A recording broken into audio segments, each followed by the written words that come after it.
ഓം ശാന്തി. ഇന്ന് 29/7/2025 പ്രഭാതമുരളി.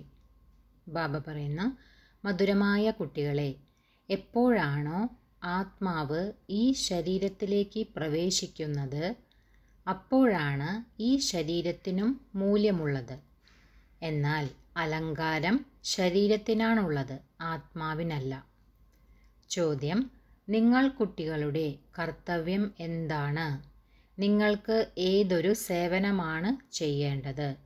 ഉത്തരം: തൻ്റെ ഗണത്തിലുള്ളവർക്ക് നരനിൽ നിന്നും നാരായണനും നാരിയിൽ നിന്നും ലക്ഷ്മിയുമായി മാറാനുള്ള യുക്തി പറഞ്ഞു കൊടുക്കുക എന്നതാണ് നിങ്ങളുടെ കർത്തവ്യം. നിങ്ങൾക്കിപ്പോൾ ഭാരതത്തിൻ്റെ സത്യമായ ആത്മീയ സേവനം ചെയ്യണം. നിങ്ങൾക്ക് മൂന്നാമത്തെ നേത്രം ലഭിച്ചിട്ടുണ്ട്. അപ്പോൾ നിങ്ങളുടെ ബുദ്ധിയും പെരുമാറ്റവും വളരെ ശുദ്ധമായിരിക്കണം. ആരിലും അല്പം പോലും മോഹം പാടില്ല. ഗീതം: കണ്ണു കാണാത്തവർക്ക് വഴി കാണിച്ചു കൊടുക്കൂ പ്രഭു. ഓം ശാന്തി. ഡബിൾ ശാന്തി. ഇതിനു മറുപടിയായി നിങ്ങൾ കുട്ടികൾക്കും ഓം ശാന്തി പറയണം. നമ്മുടെ സ്വധർമ്മമാണ് ശാന്തി. നിങ്ങൾക്കിപ്പോൾ ശാന്തിക്കു വേണ്ടി എങ്ങോട്ടും പോകേണ്ടതായ ആവശ്യമില്ല. മനുഷ്യർ ശാന്തിക്കു വേണ്ടി സാധു സന്യാസിമാരുടെ അടുക്കലേക്ക് പോകുന്നില്ലേ? മനസ്സും ബുദ്ധിയുമാണ് ആത്മാവിൻ്റെ അവയവങ്ങൾ. ഈ ശരീരത്തിലെ അവയവങ്ങളെപ്പോലെ മനസ്സും ബുദ്ധിയും ആത്മാവിൻ്റെ കണ്ണുകളാണ്. ശരീരത്തിലെ കണ്ണുകളെ പോലെയുള്ള കണ്ണുകളല്ല. കണ്ണു കാണാത്തവർക്ക് വഴി കാണിച്ചു കൊടുക്കൂ പ്രഭോ എന്ന പാട്ടുണ്ടല്ലോ. പ്രഭോ അഥവാ ഈശ്വരൻ എന്ന് പറയുന്നതിലൂടെ അച്ഛനോടുള്ള സ്നേഹം വരില്ല. അച്ഛനിൽ നിന്നും കുട്ടികൾക്ക് സമ്പത്ത് ലഭിക്കുന്നു. ഇവിടെ നിങ്ങൾ അച്ഛൻ്റെ മുന്നിലാണ് ഇരിക്കുന്നത്, പഠിക്കുന്നുണ്ട്. ആരാണ് നിങ്ങളെ പഠിപ്പിക്കുന്നത്? പരമാത്മാവ് അഥവാ ഈശ്വരനാണ് നിങ്ങളെ പഠിപ്പിക്കുന്നതെന്ന് ഒരിക്കലും നിങ്ങൾക്ക് പറയുവാൻ സാധിക്കില്ല. ശിവബാബയാണ് നിങ്ങളെ പഠിപ്പിക്കുന്നതെന്ന് നിങ്ങൾക്ക് പറയുവാൻ സാധിക്കും. അച്ഛനെന്ന വാക്ക് വളരെയധികം ലളിതമാണ്. വാസ്തവത്തിൽ ഇവിടെയുള്ളത് ബാപ് ദാദയാണ്. ആത്മാവിനെ ആത്മാവ് എന്നല്ലേ പറയൂ? അതുപോലെ ബാബ പരമാത്മാവാണ്. ബാബ പറയുന്നു, ഞാൻ പരമമായ ആത്മാവ് നിങ്ങളുടെ പിതാവാണ്. പരമാത്മാവിന് ഡ്രാമ അനുസരിച്ചുള്ള പേരാണ് ശിവൻ. ഡ്രാമ അനുസരിച്ച് എല്ലാവർക്കും പേര് ആവശ്യമാണല്ലോ. ശിവൻ്റെ ക്ഷേത്രങ്ങളുണ്ട്. ഭക്തി മാർഗത്തിലുള്ളവർ ഒന്നിനു പകരം അനേക പേരുകൾ വെച്ചു. അതുപോലെ തന്നെ ധാരാളം ക്ഷേത്രങ്ങളും പണിതു. എന്നാൽ ഇതെല്ലാം തന്നെ ഒരാളുടേതു തന്നെയാണ്. സോമനാഥ ക്ഷേത്രം എത്ര വലുതാണ്, എത്ര അലങ്കാരമാണ്! ഇന്നത്തെ കാലത്ത് വീടുകളെയെല്ലാം എത്രയാണ് അലങ്കരിക്കുന്നത്! എങ്ങനെയാണോ ആത്മാവിന് സ്ഥൂലമായ അലങ്കാരമില്ലാത്തത്, അതുപോലെ പരമാത്മാവിനും ഇല്ല. ബാബയും ബിന്ദുവാണ്. ബാക്കി അലങ്കാരങ്ങളെല്ലാം ശരീരത്തിനാണ്. ബാബ പറയുന്നു, എനിക്കും അലങ്കാരമില്ല, ആത്മാവിനുമില്ല. ആത്മാവ് ഇത്രയും ചെറിയ ബിന്ദുവാണ്. ഇത്രയും ചെറിയ ബിന്ദുവിന് പാർട്ട് അഭിനയിക്കാൻ സാധിക്കില്ല. ഈ ചെറിയ ആത്മാവ് എപ്പോഴാണോ ശരീരത്തിലേക്ക് പ്രവേശിക്കുന്നത് അപ്പോൾ ശരീരത്തെ എത്രയാണ് അലങ്കരിക്കുന്നത്! മനുഷ്യർക്ക് എത്ര പേരുകളാണുള്ളത്! ഒരു രാജാവ് അല്ലെങ്കിൽ രാജ്ഞി എത്രയാണ് സ്വയത്തെ അലങ്കരിക്കുന്നത്! വാസ്തവത്തിൽ ആത്മാവ് വളരെ ലളിതമായ ഒരു ബിന്ദുവാണ്. ഇപ്പോൾ നിങ്ങൾ കുട്ടികൾ ഇതെല്ലാം തന്നെ മനസ്സിലാക്കി. ആത്മാവ് തന്നെയാണ് ജ്ഞാനത്തെ ധാരണ ചെയ്യുന്നത്. ബാബ പറയുന്നു, എന്നിലും ജ്ഞാനമുണ്ടല്ലോ. ശരീരത്തിലല്ല, ആത്മാവിലാണ് ജ്ഞാനമുള്ളത്. പരമാത്മാവിലാണ് ജ്ഞാനമുള്ളത്. നിങ്ങൾക്ക് ഈ ജ്ഞാനം പകരുന്നതിനായി എനിക്ക് ഈ ശരീരത്തെ ആധാരമായി എടുക്കണം. ശരീരം കൂടാതെ നിങ്ങൾക്ക് കേൾക്കാൻ സാധിക്കില്ല. നയനഹീനർക്ക് വഴി കാണിച്ചു കൊടുക്കൂ പ്രഭോ എന്ന ഗീതവുമുണ്ട്. ശരീരത്തിലെ കണ്ണുകളെക്കുറിച്ചാണോ ഇവിടെ പറയുന്നത്? അല്ല, ആത്മാവിലെ കണ്ണുകളെക്കുറിച്ചാണ്. ആത്മാവ് തന്നെയാണ് വിളിക്കുന്നത്. ശരീരത്തിന് 2 കണ്ണുകളുണ്ട്, ഒരിക്കലും 3 ഉണ്ടാകില്ലല്ലോ. മൂന്നാമത്തെ നേത്രമായി ഇവിടെ മസ്തകത്തിൽ തിലകത്തെ കാണിച്ചിട്ടുണ്ട്. ചിലർ അവിടെ ഒരു ബിന്ദുവിനെ കാണിക്കാറുണ്ട്, ചിലർ കേവലം ഒരു രേഖ വരയ്ക്കുന്നു. വാസ്തവത്തിൽ ആത്മാവ് ഒരു ബിന്ദുവാണ്. നിങ്ങൾക്കിപ്പോൾ ജ്ഞാനത്തിൻ്റെ 3ാമത്തെ നേത്രം ലഭിച്ചു. ആത്മാവിന് ആദ്യം ജ്ഞാനത്തിൻ്റെ ഈ 3ാമത്തെ നേത്രം ഉണ്ടായിരുന്നില്ല. ഒരു മനുഷ്യരിലും ഈ ജ്ഞാനമില്ല. അതുകൊണ്ടാണ് ജ്ഞാനനേത്രഹീനരെന്ന് പറയുന്നത്. ബാക്കി സ്ഥൂലമായ കണ്ണുകൾ എല്ലാവരിലുമുണ്ട്. മുഴുവൻ ലോകത്തിലും ആർക്കും തന്നെ ഈ 3ാമത്തെ നേത്രമില്ല. നിങ്ങൾ സർവോത്തമ ബ്രാഹ്മണ കുലത്തിലേതാണ്. ഭക്തിമാർഗവും ജ്ഞാനമാർഗവും തമ്മിൽ എത്ര വ്യത്യാസമാണെന്ന് മനസ്സിലായി. നിങ്ങൾ രചയിതാവിൻ്റെയും രചനയുടെയും ആദിമധ്യ അന്ത്യത്തെക്കുറിച്ച് മനസ്സിലാക്കി ചക്രവർത്തി മഹാരാജാവായി തീരുകയാണ്. ICS പഠിക്കുന്നവർക്ക് ഉയർന്ന പദവി ലഭിക്കുന്നു. എന്നാൽ ഇവിടെ പഠിപ്പിലൂടെയല്ല MP-യുടെ പദവി നേടുന്നത്. ഇവിടെ തിരഞ്ഞെടുപ്പിലൂടെയാണ്, വോട്ടിലൂടെയാണ് MP-യുടെ പദവി ലഭിക്കുന്നത്. ഇപ്പോൾ നിങ്ങൾ ആത്മാക്കൾക്ക് ബാബയുടെ ശ്രീമതം ലഭിക്കുന്നു. ആത്മാക്കൾക്ക് മതം നൽകുവാൻ മറ്റാർക്കും തന്നെ സാധിക്കില്ല. മറ്റെല്ലാവരും ദേഹാഭിമാനികളാണ്. ബാബ തന്നെയാണ് വന്ന് ദേഹി അഭിമാനികളായി മാറാൻ പഠിപ്പിക്കുന്നത്. ബാക്കി എല്ലാവരും ദേഹാഭിമാനികളാണ്. മനുഷ്യർ തൻ്റെ ശരീരത്തെ എത്രയാണ് അലങ്കരിക്കുന്നത്. ഇവിടെയാണെങ്കിൽ ബാബ ആത്മാക്കളെയാണ് കാണുന്നത്. ശരീരം വിനാശിയാണ്, കാൽ കാശിന് പോലും വിലയില്ലാത്തതാണ്. മൃഗങ്ങളുടെ ശരീരത്തിൻ്റെ തോലെങ്കിലും ഉപയോഗപ്പെടുന്നു. മനുഷ്യ ശരീരത്തിന് യാതൊരു ഉപയോഗവുമില്ല. ഇപ്പോൾ ബാബ വന്ന് പൗണ്ടിന് സമാനം വിലയുള്ളതാക്കി മാറ്റുന്നു. നിങ്ങൾ കുട്ടികൾക്കറിയാം, ഇപ്പോൾ നമ്മൾ തന്നെയാണ് ദേവതകളാകുന്നത്. അപ്പോൾ തീർച്ചയായും ആ ലഹരി വർദ്ധിക്കണം. എന്നാൽ ലഹരിയും നമ്പർ വൈസ് പുരുഷാർത്ഥത്തിനനുസരിച്ചായിരിക്കും. ധനത്തിൻ്റെയും ലഹരി ഉണ്ടായിരിക്കുമല്ലോ. ഇപ്പോൾ നിങ്ങൾ കുട്ടികൾ വളരെയധികം ധനവാനായി മാറുകയാണ്. ഇപ്പോൾ നിങ്ങൾ ധാരാളം സമ്പാദിച്ചു കൊണ്ടിരിക്കുകയാണ്. നിങ്ങളുടെ മഹിമയും അനേക പ്രകാരത്തിലാണുള്ളത്. നിങ്ങൾ പുഷ്പങ്ങളുടെ പൂന്തോട്ടം സ്ഥാപിച്ചു കൊണ്ടിരിക്കുകയാണ്. സത്യയുഗത്തെ പുഷ്പങ്ങളുടെ പൂന്തോട്ടം എന്നാണ് പറയുന്നത്. ഇതിൻ്റെ തൈ എപ്പോഴാണ് നടുന്നതെന്ന് ആർക്കും തന്നെ അറിയില്ല. ഇത് നിങ്ങൾക്ക് ഇപ്പോൾ ബാബയാണ് മനസ്സിലാക്കി തരുന്നത്. അല്ലയോ ഭഗവാനെ എന്ന് എല്ലാവരും വിളിക്കുന്നുണ്ട്. ബാബയെ ഒരിക്കലും തോട്ടക്കാരനെന്ന് പറയില്ല. കാരണം നിങ്ങൾ കുട്ടികളാണ് പൂന്തോട്ടത്തെ സംരക്ഷിക്കുന്നവർ. പൂന്തോട്ട സംരക്ഷകർ അനേക പ്രകാരത്തിലുണ്ട്. എന്നാൽ എല്ലാ പൂന്തോട്ടങ്ങളുടെയും ഉടമസ്ഥൻ ഒരേയൊരു ബാബയാണ്. മുഗൾ ഗാർഡനിലുള്ള തോട്ടക്കാരന് വളരെ ഉയർന്ന ശമ്പളം ലഭിക്കുന്നുണ്ടായിരിക്കും. കാരണം അവർ പൂന്തോട്ടത്തെ വളരെ മനോഹരമാക്കി മാറ്റുന്നു. ധാരാളം പേര് കാണാൻ വരുന്നു. മുഗൾ രാജവംശജർ വളരെയധികം പ്രൗഢിയുള്ളവരാണ്. പത്നി മരിച്ചപ്പോഴാണ് താജ്മഹൽ പണിതത്. അങ്ങനെ അതിൻ്റെ പ്രശസ്തിയുണ്ടായി. എത്ര നല്ല നല്ല ഓർമ്മ ചിഹ്നങ്ങളാണ് ഉണ്ടാക്കിയിരിക്കുന്നത്. ബാബ മനസ്സിലാക്കി തരുന്നു, മനുഷ്യർക്ക് തന്നെ നോക്കൂ എത്ര മഹിമയാണുള്ളത്. മനുഷ്യർ തന്നെയാണല്ലോ. യുദ്ധത്തിൽ ധാരാളം മനുഷ്യർ മരിക്കുമ്പോൾ അവരുടെ മൃതദേഹത്തെ എന്തു ചെയ്യാനാണ്? അതെല്ലാം മണ്ണെണ്ണയും പെട്രോളും ഒഴിച്ച് കത്തിക്കും. ചിലരുടെ മൃതദേഹം അതുപോലെ തന്നെ കിടക്കും. ആ സമയത്തൊന്നും സംസ്കാരം നടത്താൻ സാധിക്കില്ലല്ലോ. അപ്പോൾ മനുഷ്യ ശരീരത്തിന് യാതൊരു വിലയുമില്ല. ഇപ്പോൾ നിങ്ങൾ കുട്ടികൾക്ക് നാരായണീ ലഹരി വർദ്ധിക്കണം. ഇത് വിശ്വത്തിൻ്റെ അധികാരി പദവിയുടെ ലഹരിയാണ്. സത്യനാരായണൻ്റെ കഥയാണ് കേൾക്കുന്നത് എങ്കിൽ തീർച്ചയായും നാരായണനാകില്ലേ? ആത്മാവിന് ജ്ഞാനത്തിൻ്റെ 3ാമത്തെ നേത്രം ലഭിച്ചിട്ടുണ്ട്. നൽകുന്നത് ഒരേയൊരു ബാബയാണ്. മൂന്നാം കണ്ണിൻ്റെ കഥയുമുണ്ട്. ഇതിൻ്റെയെല്ലാം അർത്ഥം ബാബയാണ് മനസ്സിലാക്കി തരുന്നത്. കഥ കേൾപ്പിക്കുന്നവർക്ക് ഇതിനെക്കുറിച്ചൊന്നും തന്നെ അറിയില്ല. അമരകഥയും കേൾപ്പിക്കുന്നുണ്ട്.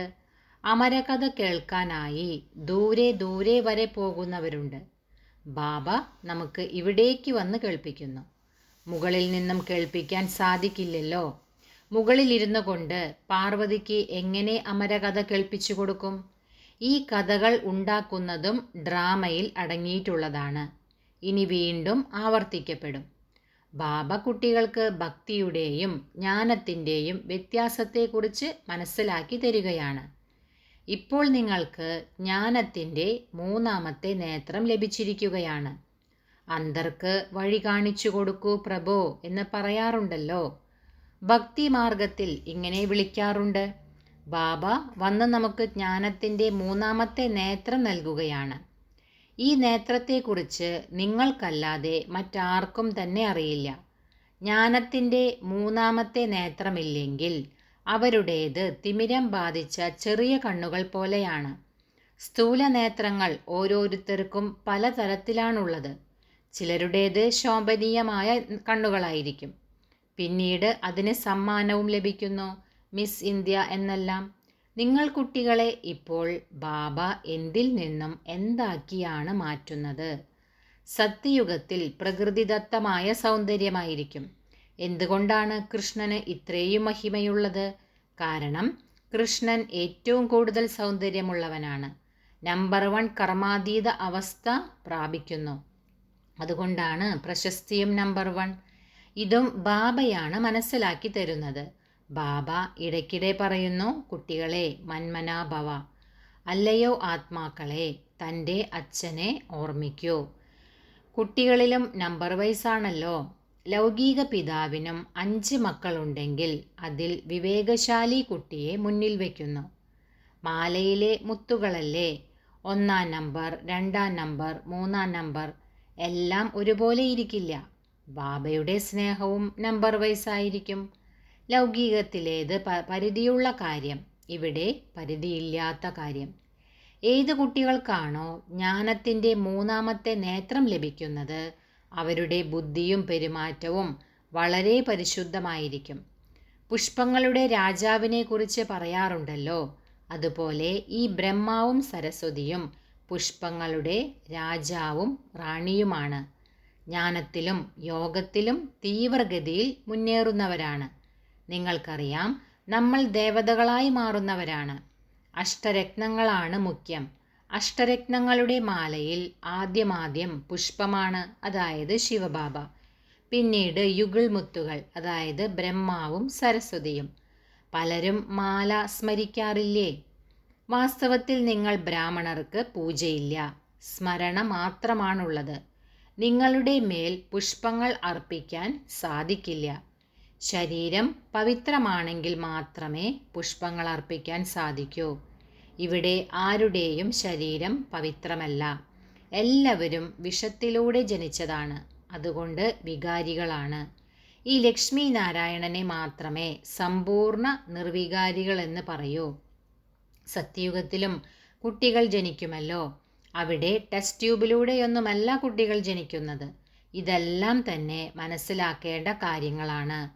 നിങ്ങൾ കുട്ടികളെ ഇവിടെ 7 ദിവസം ഭട്ടിയിൽ ഇരുത്താറുണ്ട്. ഭട്ടിയിലുള്ള ഇഷ്ടികകൾ ചിലത് പൂർണ്ണമായും പക്കയാകുന്നു, ചിലത് പാകമാകാതെ തന്നെ ഇരിക്കുന്നു. ചൂളയുടെ ഉദാഹരണമാണ് നൽകുന്നത്. എന്നാൽ ഈ ഇഷ്ടികയുടെ ചൂളയെക്കുറിച്ച് ഒരിക്കലും ശാസ്ത്രത്തിൽ വർണ്ണിച്ചിട്ടില്ല. ഇതിനെക്കുറിച്ച് ഒരു കഥയിൽ മായയാകുന്ന പൂച്ചയെക്കുറിച്ച് പറയുന്നുണ്ട്. ഗുലബ് കാവലി എന്ന കഥയിൽ ഒരു കളിയിൽ എല്ലാവരെയും തോൽപ്പിക്കുന്നതിനായി പൂച്ചയുടെ ശിരസിൽ ദീപത്തെ വയ്ക്കുന്നു. ദീപം അണയ്ക്കുന്നതിനു വേണ്ടി അതിൻ്റെ മുന്നിലേക്ക് എലിയെ വിടുന്നു. നിങ്ങളുടെയും അവസ്ഥ ഇതാണ്. മായയാകുന്ന പൂച്ച വിഘ്നം സൃഷ്ടിച്ചുകൊണ്ടിരിക്കുന്നു. നിങ്ങളുടെ അവസ്ഥയെ താഴേക്ക് വീഴ്ത്തുന്നു. ആദ്യത്തെ നമ്പർ ദേഹാഭിമാനമാണ്, പിന്നീട് മറ്റുള്ള വികാരങ്ങൾ വരുന്നത്. ഒരുപാട് പേരിൽ മോഹമാകുന്ന ബോധവുമുണ്ട്. എനിക്ക് ഭാരതത്തെ സ്വർഗമാക്കുന്ന സേവനം ചെയ്യണമെന്ന് കുട്ടികൾ പറയുമ്പോൾ മാതാപിതാക്കൾ മോഹത്തിൽ വശപ്പെട്ട് അതിന് സമ്മതിക്കില്ല. നിങ്ങൾ മോഹത്തിൽ വശപ്പെട്ട പൂച്ചയെ പോലെയാകരുത്. നിങ്ങളുടെ ലക്ഷ്യം തന്നെ ലക്ഷ്മി നാരായണനാവുകയാണ്. ബാബ വന്ന് മനുഷ്യനിൽ നിന്നും ദേവത അല്ലെങ്കിൽ നരനിൽ നിന്നും നാരായണനാക്കിയാണ് മാറ്റുന്നത്. തൻ്റെ ഗണത്തിൽപ്പെട്ടവരുടെ സേവനം ചെയ്യുക എന്നതാണ് നിങ്ങളുടെ കർത്തവ്യം. ഭാരതത്തിൻ്റെ സേവനം ചെയ്യണം. നിങ്ങൾക്കറിയാം നമ്മൾ ആദ്യം ആരായിരുന്നു, ഇപ്പോൾ എന്തായിരിക്കുകയാണ്. ഇപ്പോൾ വീണ്ടും രാജാക്കന്മാരുടെയും രാജാവാകുന്നതിനുള്ള പുരുഷാർത്ഥം ചെയ്യൂ. തൻ്റെ രാജധാനിയുടെ സ്ഥാപനയാണ് ചെയ്തുകൊണ്ടിരിക്കുന്നതെന്ന് നിങ്ങൾക്കറിയാം. ഇതിൽ ബുദ്ധിമുട്ടേണ്ടതായ ആവശ്യമില്ല. ഡ്രാമയിൽ വിനാശത്തിനായുള്ള യുക്തിയും രചിക്കപ്പെട്ടിട്ടുണ്ട്. ഇതിനു മുൻപും മിസൈലുകളുടെ യുദ്ധം നടന്നിട്ടുണ്ട്. എപ്പോഴാണോ നിങ്ങൾ പൂർണ്ണ രീതിയിൽ തയ്യാറെടുക്കുന്നത്, എല്ലാവരും പുഷ്പങ്ങളായി മാറുന്നത്, അപ്പോഴാണ് വിനാശം സംഭവിക്കുന്നത്. ചിലർ പുഷ്പങ്ങളുടെ രാജാവാണ്, ചിലർ റോസാപുഷ്പം, ചിലർ രാജമല്ലി. ഓരോരുത്തർക്കും നല്ല രീതിയിൽ മനസ്സിലാക്കുവാൻ സാധിക്കും ഞാൻ ഇരിക്കിൻ പുഷ്പമാണോ അല്ലയോ. വളരെയധികം പേർക്ക് ജ്ഞാനത്തിൻ്റെ ധാരണ പോലുമില്ല. നമ്പർ വൈസ് അല്ലേ. ചിലർ വളരെയധികം ഉയർന്നത്, ചിലർ വളരെയധികം താഴ്ന്നതും. ഇവിടെ നിന്നു തന്നെയാണ് രാജധാനിയുടെ സ്ഥാപനയുണ്ടാകുന്നത്. ശാസ്ത്രത്തിൽ കാണിച്ചിട്ടുണ്ട് പാണ്ഡവർ വീണു മരിച്ചു എന്ന്. പിന്നെന്തുണ്ടായി എന്നറിയില്ല. കഥകൾ ഒരുപാടുണ്ടാക്കിയിട്ടുണ്ട്, എന്നാൽ അതുപോലെയൊന്നും സംഭവിച്ചിട്ടില്ല. ഇപ്പോൾ നിങ്ങൾ കുട്ടികൾ എത്ര സ്വച്ഛബുദ്ധികളായാണ് മാറുന്നത്. ബാബ നിങ്ങൾക്ക് അനേക പ്രകാരത്തിലുള്ള യുക്തികൾ മനസ്സിലാക്കി തരുന്നു. എത്ര സഹജമാണ്. കേവലം ബാബയെയും സമ്പത്തിനെയും ഓർമ്മിക്കണം. ബാബ പറയുന്നു, ഞാൻ തന്നെയാണ് പതീതപാവനൻ. നിങ്ങളുടെ ശരീരവും ആത്മാവും പതീതമാണ്. ഇപ്പോൾ പാവനമാകണം. ആത്മാവ് പവിത്രമാകുമ്പോൾ ശരീരവും പവിത്രമായത് ലഭിക്കുന്നു. ഇപ്പോൾ നിങ്ങൾക്ക് വളരെയധികം പ്രയത്നിക്കണം. ബാബ പറയുന്നു, കുട്ടികൾ വളരെയധികം ദുർബലരാണ്. ബാബയെ ഓർമ്മിക്കാൻ മറന്നുപോകുന്നു. ബ്രഹ്മബാബ സ്വയം തൻ്റെ അനുഭവം പറയാറുണ്ട്. ഭക്ഷണം കഴിക്കുന്ന സമയത്ത് ഓർമ്മിക്കാറുണ്ട്. ശിവബാബയാണ് കഴിപ്പിക്കുന്നതെന്ന്, എന്നാൽ വീണ്ടും മറന്നു പോകുന്നു. പിന്നീട് സ്മൃതിയിലേക്ക് വരുന്നു. നിങ്ങളിലും നമ്പർ വൈസ് പുരുഷാർത്ഥമനുസരിച്ചാണ് ഓർമ്മിക്കുന്നത്. ചിലർ ബന്ധനമുക്തരായിട്ടും പലരിലും കുടുങ്ങി മരിച്ചു പോകുന്നു. ചിലർ കുട്ടികളെ ദത്തെടുക്കുന്നവരുമുണ്ട്. ഇപ്പോൾ നിങ്ങൾ കുട്ടികൾക്ക് ജ്ഞാനത്തിൻ്റെ മൂന്നാമത്തെ നേത്രം നൽകുന്ന ബാബയെ ലഭിച്ചിട്ടുണ്ട്. ഇതിനെയാണ് മൂന്നാമത്തെ നേത്രത്തിൻ്റെ കഥയെന്ന് പറയുന്നത്. ഇപ്പോൾ നിങ്ങൾ നാസ്തികരിൽ നിന്നും ആസ്തികരായി തീരുന്നു. ബാബ ബിന്ദു സ്വരൂപനാണെന്ന് കുട്ടികൾക്കറിയാം. ജ്ഞാനത്തിൻ്റെ സാഗരനാണ്. ഭഗവാൻ നാമരൂപത്തിൽ നിന്നും വേറിട്ടതാണെന്ന് മറ്റുള്ളവർ പറയുന്നു. ജ്ഞാനസാഗരനാണെങ്കിൽ തീർച്ചയായും ജ്ഞാനം കേൾപ്പിക്കില്ലേ. ബാബയുടെ ഓർമ്മ ചിഹ്നമായാണ് ശിവലിംഗം വെച്ചിരിക്കുന്നത്. പിന്നെങ്ങനെ നാമരൂപത്തിൽ നിന്നും വേറിട്ടതെന്ന് പറയും? ആയിരക്കണക്കിന് പേരാണ് പറയുന്നത്. കുട്ടികളുടെ ബുദ്ധിയിൽ ഈ മുഴുവൻ ജ്ഞാനവും നല്ല രീതിയിൽ ഉണ്ടായിരിക്കണം. പരമാത്മാവ് ജ്ഞാനത്തിൻ്റെ സാഗരനാണെന്ന് പറയാറുണ്ട്. ഭൂമിയിലുള്ള മുഴുവൻ വൃക്ഷത്തെയും പേനയാക്കി ഭഗവാന്റെ മഹിമ എഴുതിയാലും അവസാനിക്കില്ലെന്ന് പറയുന്നു. ശരി, വളരെ കാലത്തെ വേർപാടിനു ശേഷം തിരിച്ചു കിട്ടിയ മധുരമായ കുട്ടികൾക്ക് മാതാവും പിതാവുമായ ബാപ് ദാദയുടെ സ്നേഹസ്മരണയും സുപ്രഭാതവും. ആത്മീയ അച്ഛൻ്റെ ആത്മീയ കുട്ടികൾക്ക് നമസ്കാരം.